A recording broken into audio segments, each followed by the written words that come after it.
Hi everyone, it's Rachel back with the Shades of Orange. Today I want to share with you my TBR for the month of October. And I'm not normally someone to share a TBR list because I'm such a mood reader, and a lot of times what I read really depends on what's available at my library.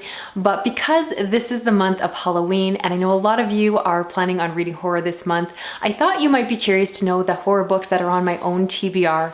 Of course, I'm going to be sharing lots of horror reviews and recommendation videos this month, but I thought it'd be fun to let you know what I'm also reading on the side.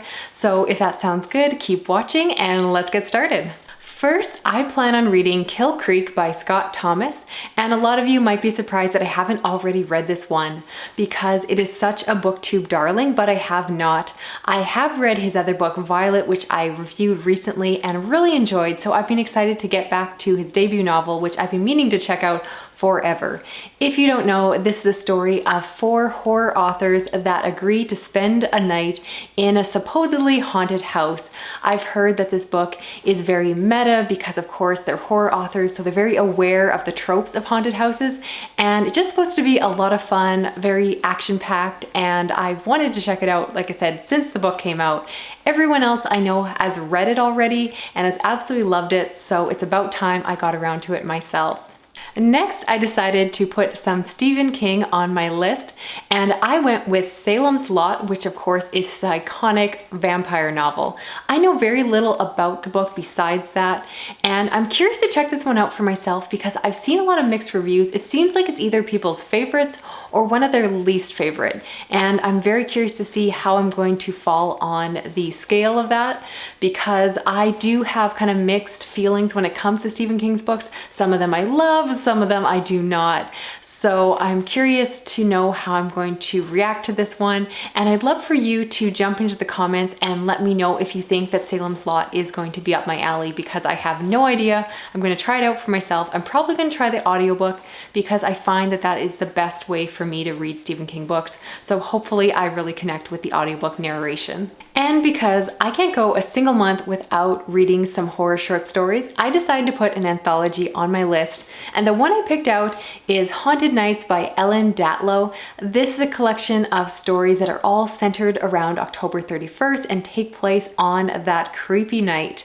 So I've been meaning to check out this book for years. I finally got a copy when I did an unpackaging for the Nightworms and was so excited. I actually was hoping to read this early so that I could have a review out this month, but that didn't happen. So instead I'm getting to read it myself in October, which is kind of nice because I actually get to read a book in season that is intended for. So if you are also someone who is planning on reading it this month, I'd love to know. Maybe we can chat and go over which stories are our favorites and whatnot. But it's a great list of authors and I'm really excited to get to this one. Now, a lot of you might be surprised to know, but I was not one of those kids that grew up reading horror. I was quite the scaredy cat, so I have never read a Goosebumps book. I have watched one episode of the TV show as a kid and it absolutely scared me. That was one of the episodes involving Slappy the dummy, and I was so scared that I made my sister, who had her own room, sleep with me for an entire month because I was so terrified that the dummy was going to come through the vent in my room and attack me.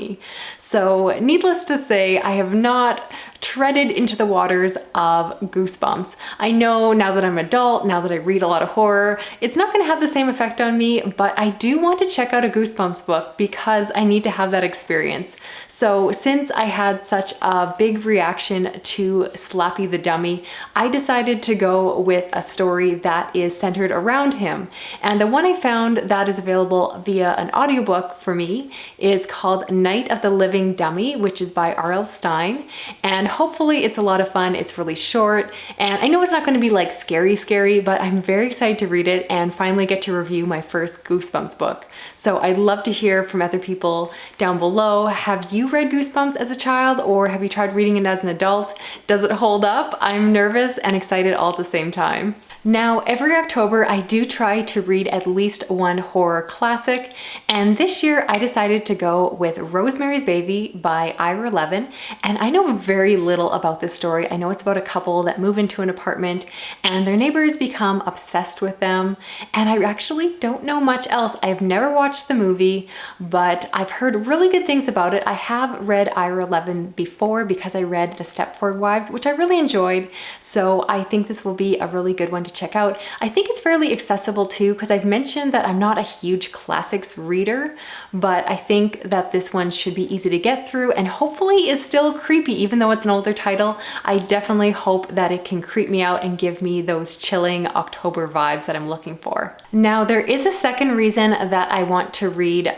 Rosemary's Baby this month, and that's because I also want to read Lock Every Door by Riley Sager. This is the only book on this list that technically isn't horror. It's more considered to be a thriller with elements of horror, but this is a story about a woman who agrees to become a house sitter in an apartment, and things are very weird. The reason that I want to read this one after reading Rosemary's Baby is because that book is very much inspired by the classic, and I want to go into it and understand those references for myself. So I've been holding off reading it. I know everyone and their dog on BookTube has already read this book, but that's why you never got a review from me, is because I wanted to read the classic first and do this properly. So I'm very excited for that one. I'm probably going to do the audiobook as well, but I would love to hear your thoughts down below. Did you enjoy it? I've heard great things, so share with me your opinion on this one for sure. And finally, I cannot go a month without reading some horror graphic novels, and in this case, I decided to go with a horror manga, and that is Frankenstein by Junji Ito.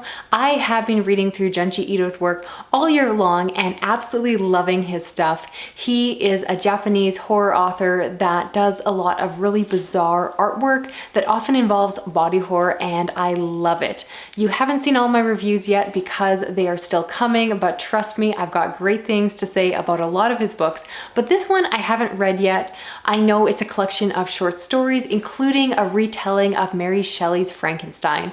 And of course, I know the general story of Frankenstein. I haven't technically read the classic yet. I know I probably should have put that book on this TBR, but it didn't happen. Maybe next year. Don't get mad at me. But I'm very excited to check out this collection, and hopefully it is as good as his rest, because again, Junji Ito has become one of my favorite horror authors when it comes to graphic works. He is just brilliant and creepy, and he just gets me. So I love it so much. Hopefully this one is another winner. So that is it for my TBR plans for the month of October. Of course, I'm going to be reading other things. I always have review books that come up, and there's a good chance that some of these books might be swapped out for others, etc. So don't hold me to it too much if I don't get to every book I mentioned here, but this is the plan. I'm very excited for all of these books. I would love to hear your opinions down below. If you have already read these books, let me know which ones you think are going to work best for me, because you guys actually have really good sense of my reading taste at this point. So I really appreciate your opinions, and that will help me to prioritize, if I can't get to all these books this month, which ones I should focus on, because honestly, this is a pretty ambitious TBR for me, but I'm hoping I can get to as many books as possible.